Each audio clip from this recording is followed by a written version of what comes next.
Certaines personnes ne sont jamais malades, même quand tous les gens de leur entourage le sont. Elles ont probablement été exposées aux mêmes microbes virulents, mais parce qu'elles ont un microbiome en meilleure santé, colonisé par des microbes essentiels, elles sont en mesure de barrer la route aux agents pathogènes et se maintenir en bonne santé. La santé microbienne est l'un des facteurs qui détermine qui survivra à des virus potentiellement délétères. Le très jeune enfant dont le microbiome est en cours de développement ainsi que la personne âgée qui possède moins d'espèces et moins de diversité sont les plus vulnérables. Un usage abusif des antibiotiques vous met à risque en détruisant les bons microbes en même temps que les mauvais. Bien sûr, des variables comme des problèmes médicaux existants ainsi que la façon dont vous alimentez jouent également un rôle, mais ces facteurs sont liés à la santé de votre microbiome. Il n'y a donc qu'un pas à faire pour penser qu'une quantité suffisante de bonnes bactéries suffirait à vous protéger des maladies tant aiguës que chroniques. La plupart des animaux détectent les changements qui s'opèrent dans le microbiome. Ils se reniflent l'un et l'autre pour se reconnaître, pour savoir si la femelle en face d'eux est en chaleur et pour détecter la peur chez leur proie. Si nous devions procéder ainsi, nous serions en mesure de détecter une foule de détails révélateurs, celui qui sent des pieds, celui qui mange beaucoup de viande ou celui qui est très stressé, car tout ceci se reflète dans notre microbiome. Les bactéries intestinales sont influencées par le fait que vous avez été nourri au sein, par votre âge, votre sexe, votre métier et l'endroit où vous vivez. Mais ce que vous mangez demeure le facteur crucial puisque les bactéries se nourrissent des aliments que nous ingérons. Donc au lieu de vous demander ce que vous devez manger pour maigrir, pour abaisser votre taux de cholestérol ou éviter le diabète, vous devriez vous demander ce que vous devez manger pour faire croître de façon efficace les bonnes bactéries dans votre intestin, tout simplement parce que la maladie se produit rarement lorsque les bactéries intestinales sont équilibrées, abondantes et diversifiées. Et donc, effectivement, j'en ai parlé dans mon livre « Booster vos défenses immunitaires selon votre groupe sanguin ». Ce qui est essentiel, c'est de pouvoir purifier votre microbiote en fonction de la situation dans laquelle vous vous situez aujourd'hui. Alors, première chose, pour assainir votre microbiote, l'extrait de pépins de pamplemousse, le fameux EPP que vous trouvez donc dans les boutiques diététiques, vous trouvez aussi ça en pharmacie.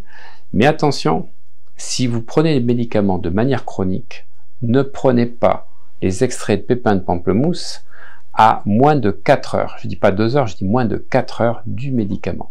Autrement dit, si vous prenez des médicaments le matin, l'après-midi, le midi et le soir, prenez à ce moment-là vos médicaments à 12 heures et utilisez les extraits de pépins de pamplemousse à 16 heures. 16h, 17h, vous mangerez à 20h. Parce que l'extrait de pépins de pamplemousse est en fait amplificateur de tout ce que l'on prend à côté. 98% des médicaments sont dopés et ça peut avoir des effets délétères si vous prenez certains produits donc pour le système nerveux ou pour le système cardio. Une fois que vous avez fait ça pendant 2 à 3 semaines, je préconise de pouvoir utiliser effectivement l'argent colloïdal que vous allez, donc les granions d'argent ou l'argent colloïdal que vous allez utiliser encore pendant 15 jours à 3 semaines. Et puis ensuite, vous allez donc utiliser de la glutamine qui va permettre de réparer l'intestin. Mais nous verrons ça un petit peu dans les vidéos suivantes, donc en fin de cette formation. Et puis ensuite, ensemencer avec des probiotiques.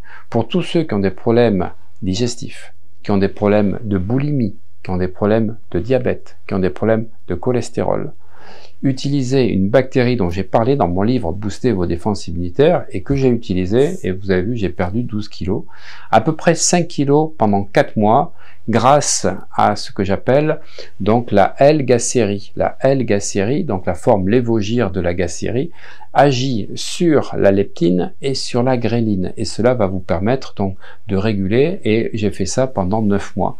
Donc au bout de 5 mois, j'avais vraiment changé totalement mon rapport au sucre, j'ai plus du tout faim. Et ce que je vous préconise également, c'est de pouvoir, si vous n'avez pas de problème donc à l'estomac, si vous n'avez pas de brûlure d'estomac, si vous n'avez pas donc de reflux acide, d'utiliser le soir 2 cuillères à soupe donc de vinaigre de cidre de pomme et de Normandie. Vinaigre de cidre de pomme, 2 cuillères à soupe dans un grand verre d'eau que vous buvez avant de vous coucher. Ça va faire fondre votre glycémie, ça va permettre au système digestif de se nettoyer. Alors beaucoup de personnes parlent du citron, moi je ne suis pas un fan du citron.